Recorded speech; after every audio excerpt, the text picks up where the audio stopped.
Hello. Today I'm going to talk about physical safety. What do we mean by physical safety? It is taking care of your body as you are working. So whether you are working at home or you are working on the job, we need to be concerned about keeping our bodies safe. There are several different topics that I'm going to talk about today, starting with how to prevent or stop physical safety hazards. Hazards are dangers. Talk about the proper use of a ladder. Proper lifting techniques. How should you lift boxes or crates and be most safe? Musculoskeletal disorders, or what are called MSDs. Those are things that affect your muscles and your skeleton. Risk factors for developing these types of problems, and high-risk occupations and home activities.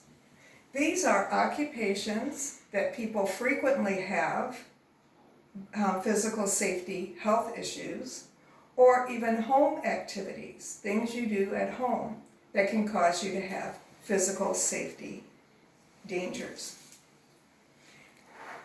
5,147 workers were killed on the job in 2017.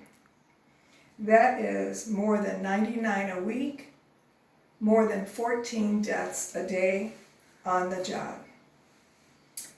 More than 18,000 Americans die every year from injuries suffered at home. 21 million medical visits happen each year because of accidents and injuries in the home.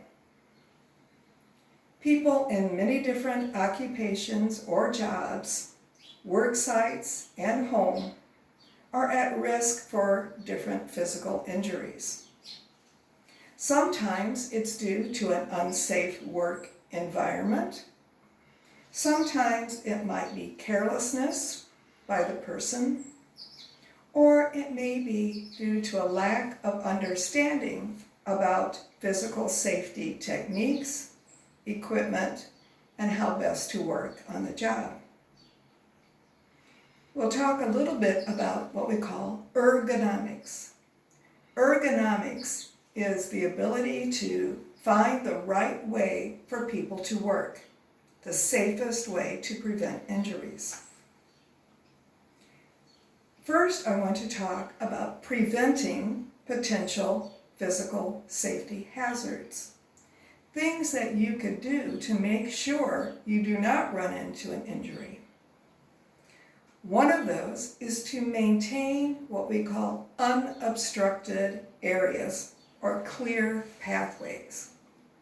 This is making sure that nothing is in the aisle where you are walking, on the stairs that you may be using, in the doorway that may cause someone to turn a corner and trip over something, or even in the open floor area. That means anywhere that you may be working, there could be hazards. We want to make sure that all stairways have the following: a solid, strong handrail that is anchored into the wall or into the stairs. Secure flooring. That means if you are working in an area where there are any kind of mats or rugs, those need to be safely secured to the floor so you don't trip and you don't slide on them. Adequate lighting, making sure that there are enough lights for you to be able to see what you need to do. And if you're at home, making sure there are gates on the stairs so that young children do not get injured. When using stairs, you want to make sure that you use them properly. Number one, do not be looking at your phone or reading anything or even being distracted by others around you as you are going up or down stairs. Don't run on the stairs and don't skip steps. Can you do it? Sure. Should you do it? No, it is not safe. Be aware if the steps that you are using are uneven. All steps and stairs should have the same distance between each step. Be careful with slippery shoes, high heels, or long pants.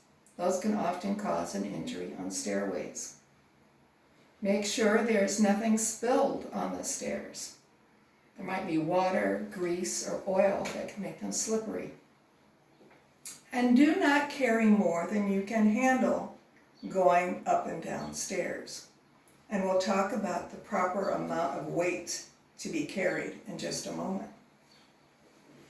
At home and on the job, you should use anti-slip floor coverings.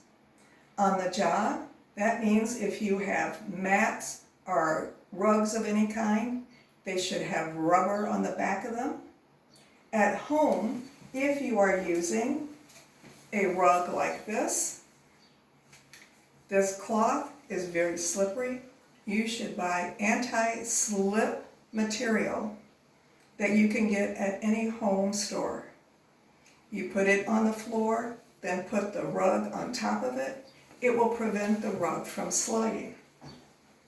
Any kind of rug at home should also have that either rubber backing or an anti-slip material. You want to make sure that you secure all objects to prevent them from turning over or moving.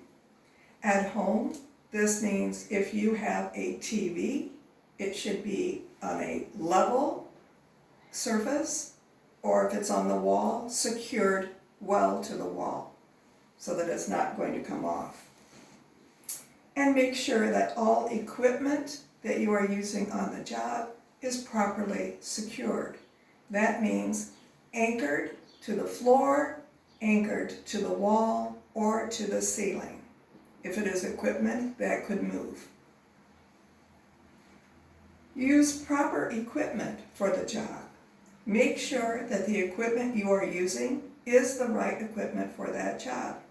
Many accidents happen when people try to use equipment for the wrong job. And if equipment is damaged, whether at home or work, make sure it is repaired or replaced. You want to have adequate manpower for any job. That means having the right number of people to do the work. If it only requires one person, fine. But if you are lifting heavy objects, if you are moving things that are heavy, you need to be very careful. Make sure you have people there to help you or that are nearby if you do need help. Now I'm going to talk about pushing versus pulling. If you are pushing something, that is easier on your body than if you are pulling it towards you. So if you have a box or a crate or something that you need to move, you're by yourself, it is easier on your body. You use more large muscles if you are pushing it than if you try pulling it towards you. Another important aspect we need to remember is what we call task rotation. Task rotation means do not do the same job for long periods of time. When you do that, when you work the same job for long periods of time, whether you are sitting, standing, holding a equipment that has a trigger on it, whether you are lifting, whether you are pushing, pulling, anything that you are doing for a long period of time ends up potentially, possibly injuring muscles or your skeletal system. So you need to be very careful. Standing for too long is bad on the back and legs and feet. If you are looking down doing work for too long, that can injure your neck, your head, and your shoulders. If you are holding equipment in the same position for too long, that can affect your fingers, hand, wrist, and arms. And certainly lifting and bending. If you're doing that for long periods of time, you can cause injury. Okay, I'm going to move on now to the proper use of ladders. You want to make sure that when you use a ladder, you use it properly. Do not use a ladder that has any damage on it, or if it is wet, greasy, or oily, make sure it is properly cleaned before using. So I've set up a step ladder here to show you the proper way to use a ladder, a step ladder or any other ladder. Okay, first, like I said, make sure it is level. It's not moving. Make sure everything is where it should be. Check to make sure that it's not damaged. There aren't any steps that are loose. Make sure there's no grease or oil or water on the sides or on the steps or rungs. Never use the top as a step. That is not safe. If something is higher than this, then you get a different ladder. I'm going to show you what we call 3-point contact. That means when you are going up or down a ladder, you need to have 2 hands and 1 foot, or 2 feet and 1 hand.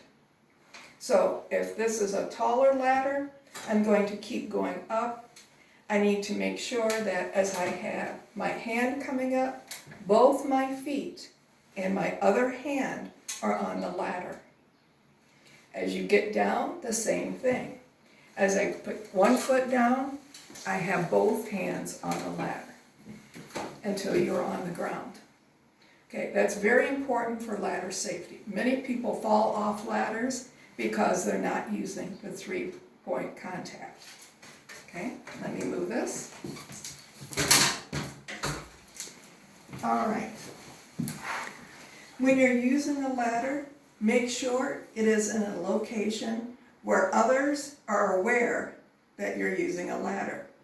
Do not put it near a door unless you have marked outside the door where people can see that someone is working there. You don't want someone coming around a corner or into a room. Your ladder is there with you on it. Both of you could get injured. When you are on a ladder, make sure that no one moves the ladder, or also make sure that when you are reaching up for things, you do not do that very often. Too much reaching up actually can cause you to injure yourself by falling off the ladder. So try to avoid that. And make sure if something else is on the ladder, any kind of equipment or tools, remove those from the ladder before you move it. I want to show you about proper lifting techniques.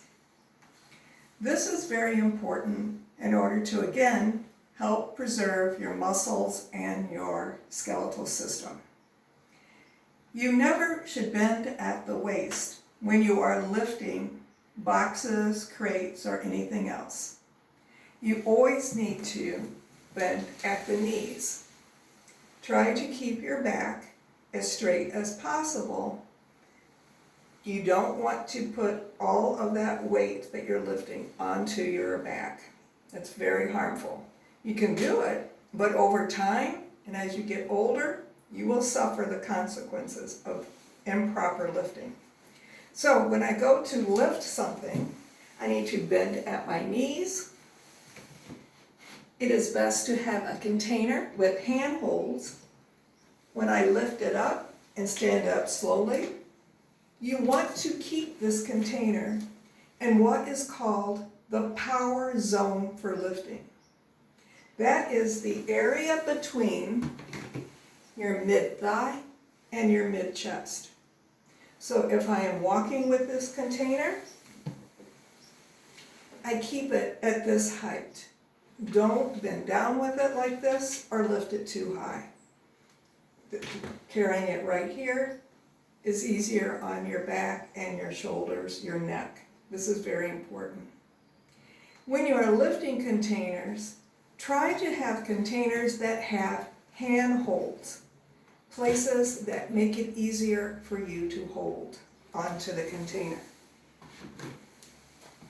You should never lift anything over 50 pounds.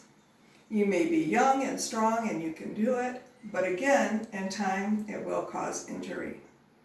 So if something is more than 50 pounds, you need to either put it in 2 containers or 3 containers, or have someone else help you lift it. If you are a smaller person, you should definitely be lifting less than 50 pounds. Okay. I want to mention adequate handholds. These, like I said, try to find containers that have handholds on them. But if you are wearing gloves, be even more careful of how you are carrying something. If the gloves are not on completely, or they're too small, too large, that can affect your ability to carry an object. Okay. I want to talk a moment about what we call environmental factors. And this is basically looking at the temperature in this case. Is it too hot? Is it too cold? Are you properly dressed? So if you are working outside or even inside in a cold environment, make sure you are properly dressed. The colder the temperature, the less flexibility or ease of movement in your muscles.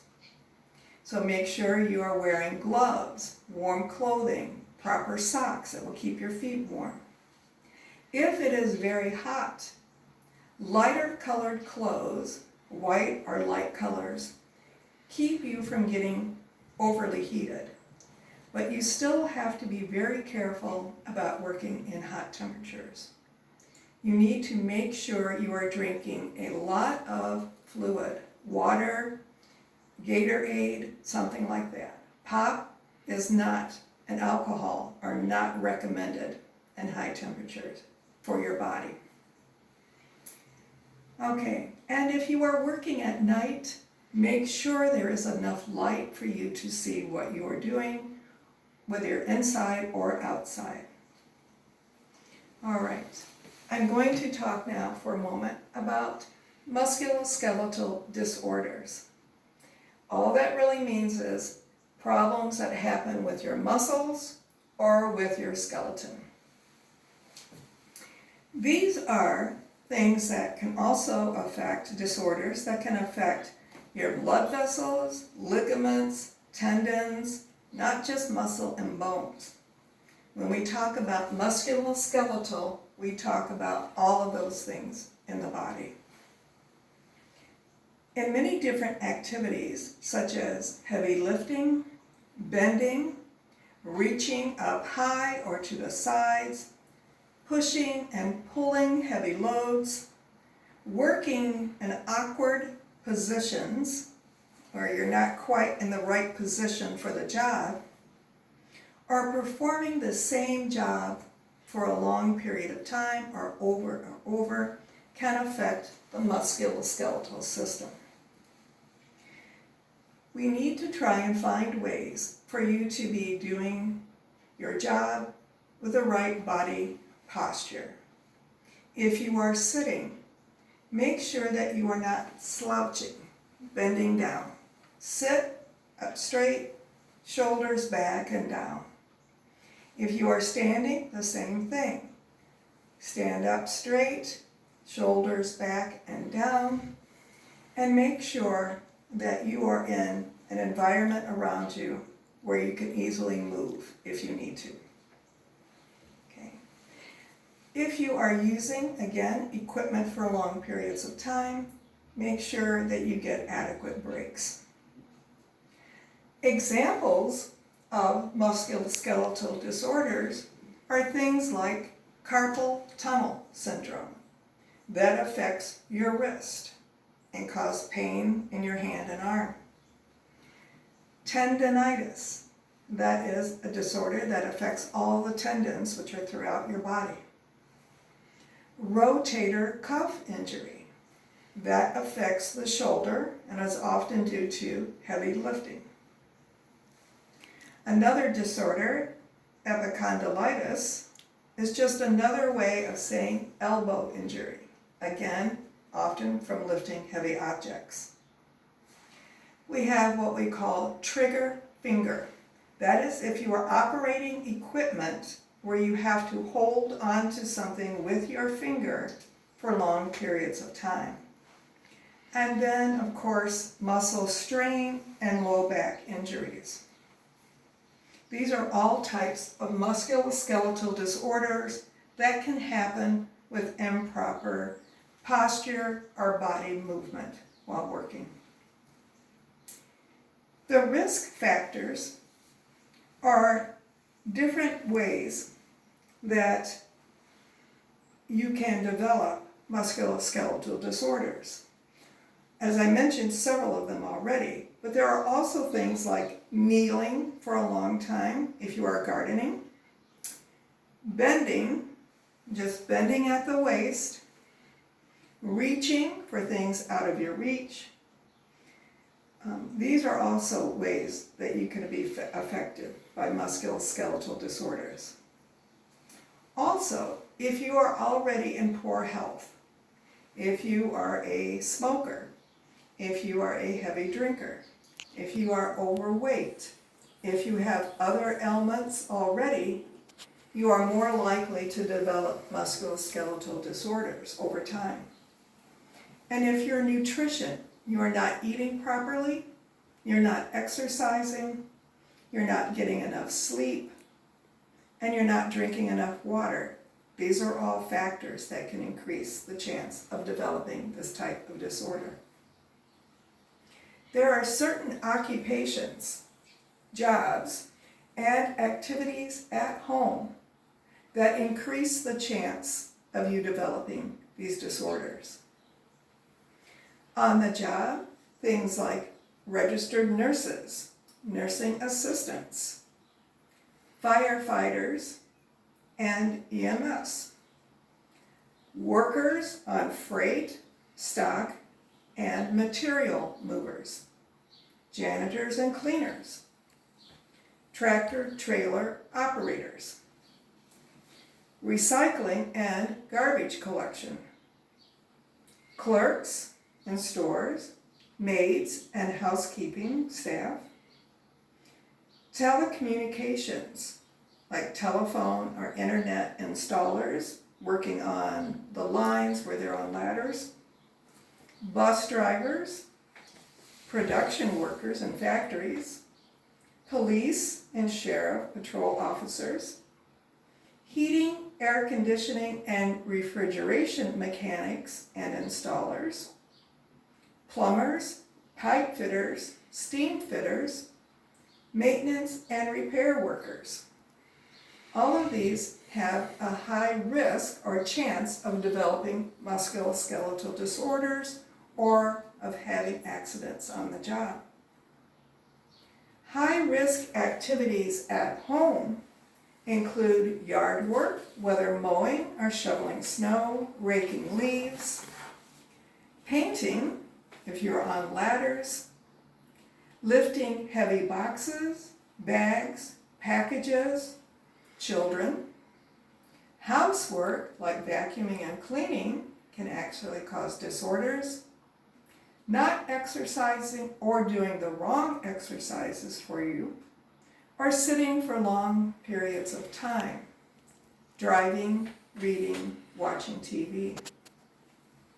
These are all occupations or activities that can be affected by improper posture, body mechanics, or use of materials around you. So this is a brief overview of what we mean by physical safety. Again, you want to prevent physical safety hazards or dangers. You want to use ladders properly. Make sure you inspect them and know the 3-point contact. Proper lifting. Remember the power zone for curing between your mid-thigh and mid-chest.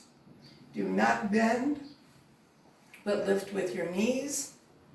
Do not carry items more than 50 pounds by yourself. These types of disorders, musculoskeletal disorders, can happen right away or happen over a long period of time, especially as we get older. And there are different risk factors for these types of disorders. Know your environment. Make sure you know how to do your job effectively, and that is true whether you are on the job, at a work site, or on the job at home. Thank you very much, and I hope you found this helpful.